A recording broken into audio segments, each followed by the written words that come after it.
नमस्कार। खेत खजाना में आपका स्वागत है। आज जुलाई की 16 तारीख है और दिन है मंगलवार।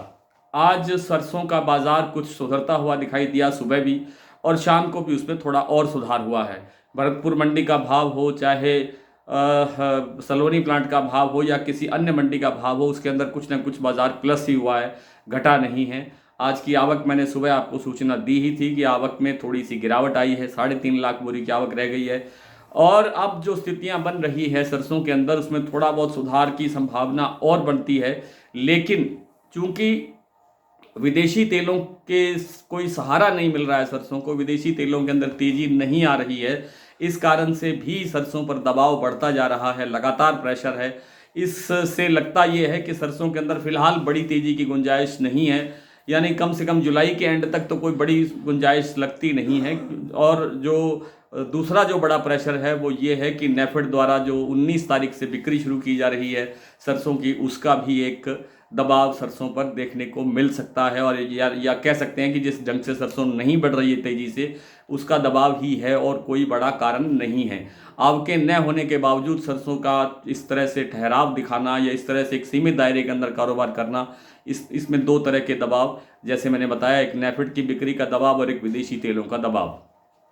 तो फिलहाल बाजार आज ठीक हुआ है, कुछ सुधरा है। जैसे जैसे बाजार थोड़ा और ठीक हो, मेरा आपको सुझाव ये है कि आप सरसों से थोड़ा थोड़ा करके निकलने की कोशिश करनी चाहिए। कोई बहुत बड़ी तेजी की फिलहाल गुंजाइश दिखाई नहीं देती है। जहां आपको ठीक लगे, जहां आपको प्रॉफिट लगे, वहां से थोड़ा सा माल बेचना चाहिए, फिर थोड़ा सा माल बेचना चाहिए, इस तरह से चलना चाहिए।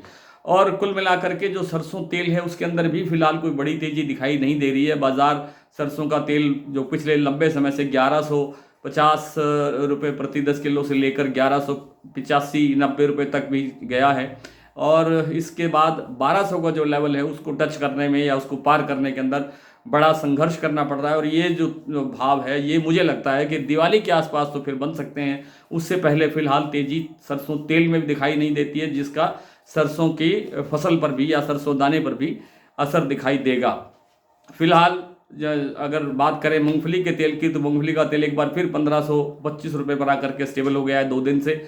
बिनोला तेल के अंदर फिर ठहराव बना हुआ है, कोई दबाव इस तरह का, जैसे मैंने बताया आपको कि सूरजमुखी तेल के बढ़ते आयात के कारण मूंगफली का तेल और बिनोला का तेल में दबाव है। लेकिन आगे जो है आपूर्ति तंग होने की संभावना रहेगी, तो इससे थोड़ा सा सुधार होने की संभावना बिनोला तेल में भी है और मूंगफली तेल के अंदर भी दिखाई दे सकता है।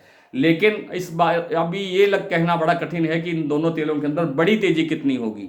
आइए कुछ मंडियों के और कुछ प्लांटों के भाव देख लेते हैं। आज सलोनी प्लांट के अंदर लगभग 50 रुपये बाजार तेज हुआ है। शमशाबाद का भाव हो गया है 6500 रुपये, दिग्नेर 6525 पर है, अलवर 6475 रुपये पर है और कोटा का भाव है 6450 रुपये, जो सुबह 6400 रुपये खुला था।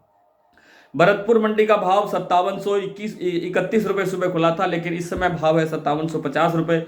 19 रुपये की जो सुधार है वो यहाँ भी देखने को मिला है। गंगापुर सिटी सुबह 5820 रुपये के आसपास बाजार खुला था, लेकिन इस समय भाव है 5841 रुपये।